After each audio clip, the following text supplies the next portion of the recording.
صباح الورد والفل والياسمين على اجمل متابعين في الدنيا. طلبتوا مني كرواسون الافران او مولتو الافران. النهارده يا ست الكل هعمله لك باسرع واسهل طريقه ممكن تتخيليها، وهتعملي كميه كبيره وهتوفري وتدبري يا ست الكل، وطريقه سهله جدا للمبتدئين. بس في بدايه الفيديو كده هوريكي بعض الفيديوهات اللي احنا عملناها مع بعض على القناه، وهسيب لك اللينكات كلها في صندوق الوصف. بس قبل ما نبدا الفيديو نسمي الله ونصلي على الرسول. بسم الله الرحمن الرحيم. اللهم صل وسلم وبارك على سيدنا محمد افضل خلق اجمعين. السلام عليكم مشاهدين المحترمين، لايك وشير وسبسكرايب وصميات. اتمنى يا جماعه تشيروا الفيديو ده بين اصدقائكم علشان تعم الفائده للجميع، واتمنى منكم تنوروني وتشرفوني على صفحتي الجديده على الفيسبوك، وهسيب لكم اللينك بتاعها في صندوق الوصف، وهسيبه لكم برده فول تعليق مثبت. اتمنى تنوروني علشان ان شاء الله الصفحه تكبر بكم وتعملوا متابعه ان شاء الله. ويلا بينا. مبدئيا كده انا معايا كوبايتين ونص من الميه. كوبايتين ونص من الميه دول بيعادلوا 500 جرام. انا طبعا هسيب لك المقادير في صندوق الوصف وبالكوبايه وبالجرام، واللي مش عارف يا جماعه صندوق الوصف فين هتضغطي على العنوان مره هيظهر لك كلمه المزيد، هو ده صندوق الوصف. هتلاقي فيه كل اللينكات بتاع الفيديوهات اللي انا وريتها لك في بدايه الفيديو واكتر كمان، وفيها طبعا المقادير زي ما انا قلت لك. وهننزل بربع كوبايه، بربع معلقه صغيره من الملح، وهننزل بنص كوبايه من السكر. لحد كده متفقين؟ الموضوع سهل سهل سهل. وبعد كده اي مكون هتحطيه هتدوبيه. وبعد كده هننزل ب3 معالق كبار من الحليب البودره، وده اختياري يا ست الكل. لو مش حابه تحطيه مفيش مشكله خالص، ما تحطوهوش، بس انا بحب احطه علشان اطعم الوصفه معايا. يعني احنا بنعمل في البيت، يعني اخلي له طعم اكتر. طبعا اللي بتشتريه من بره لا فيه الكلام ده ولا فيه لبن البودره ولا الكلام ده، هما شويه ميه وخلاص وشويه زيت وشكرا على كده. بس لو انت حابه تستبعديه مفيش مشكله خالص. ومعايا معلقه كبيره من الخميره، وهنبدأ ندوب الكلام ده كله مع بعض. وهننزل ببيضتين 2.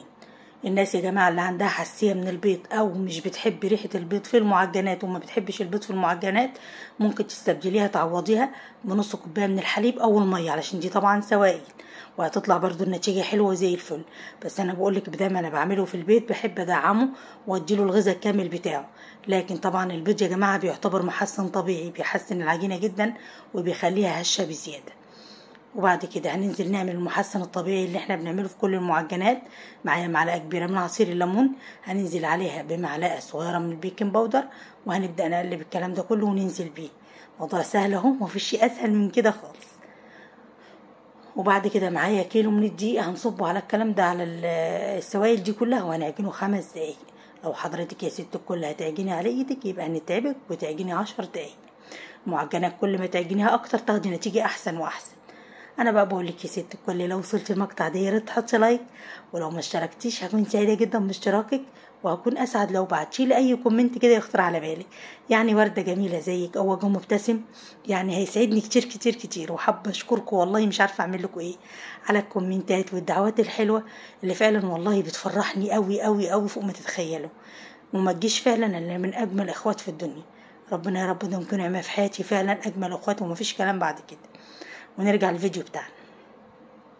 بعد كده انا قلت لكم طبعا هنعجن 5 دقايق، لو هتعجني على ايدك هتعجني 10 دقايق.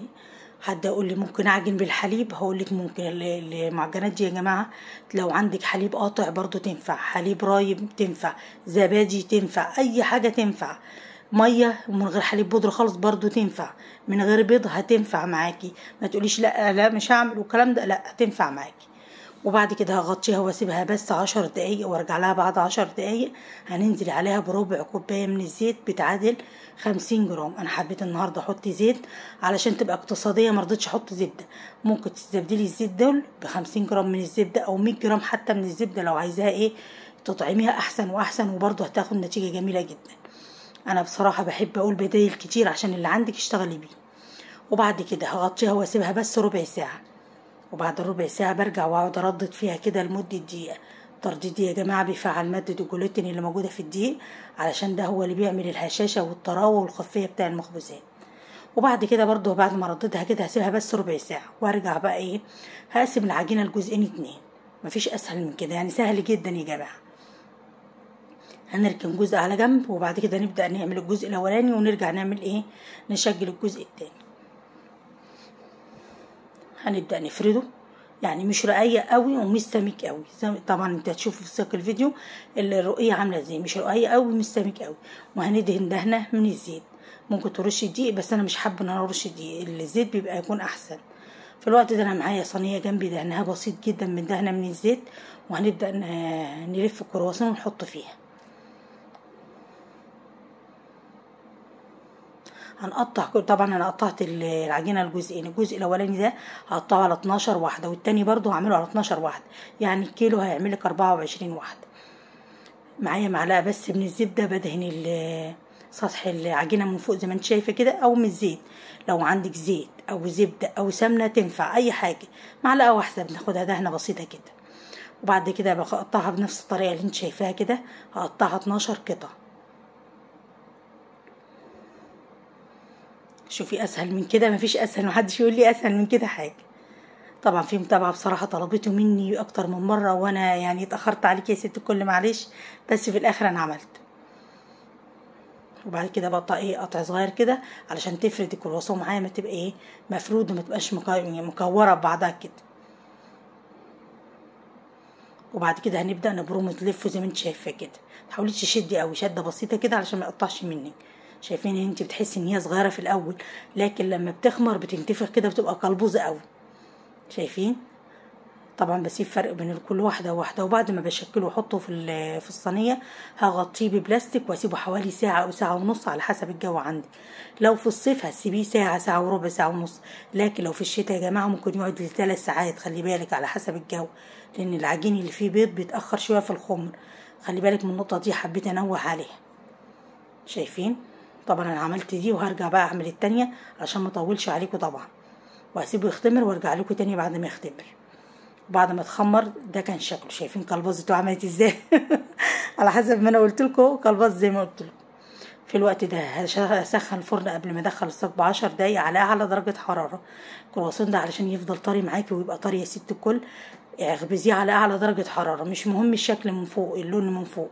اول ما تلاقي ان هي قعرها احمر من تحت، ممكن تشغلي الشوايه عادي، علشان انا بقولك علي النار علشان طبعا يبقى طري. شايفين قد ايه العجينه قطنيه وعامله ازاي من جوه؟ في الوقت ده على طول معايا 400 جرام من الشوكولاته. حابه تجيبي شوكولاته بالحليب او شوكولاته خام عاديه مفيش مشكله خالص. هتسيحيها على حمام ميه وتحطي عليها 4 معالق زيت على 400 جرام. وطبعا ما تقلبيش خالص الا لما يسيح نص ساعه، يعني هتجيبي علبه فيها ميه بتغلي وتحطي طبق كده فوقها وفوقها الشوكولاته، تكسري الشوكولاته وتحطي عليها 4 معالق من الزيت وتسيبيها، ما تقلبهاش خالص. اول ما تسيح بنسبه يعني 50% منها ساح، تبداي تطفي النار وتقعدي تقلبي كده لحد ما تفك معاكي علشان ما تخرصش معاكي. وبعد كده معايا بس معلقه من الشوكولاته البيضاء علشان طبعا اعمله زي الافران، حطيتها على الوش زي ما انت شايفه كده. في الوقت ده طبعا انا هسيبها خالص لما الشوكولاته تنشف عليها. ممكن تدخليها التلاجة لان دلوقتي الجو حر، او تسيبيها في تكييف. اول ما تحسي ان الشوكولاته جمدت، هتحطيها في اطباق فل وتغلفيها وتحطيها في الفريزر زي ما انا عملت زي ما انت شايفه كده. طبعا ده كان مر عليها يوم كامل في الفريزر.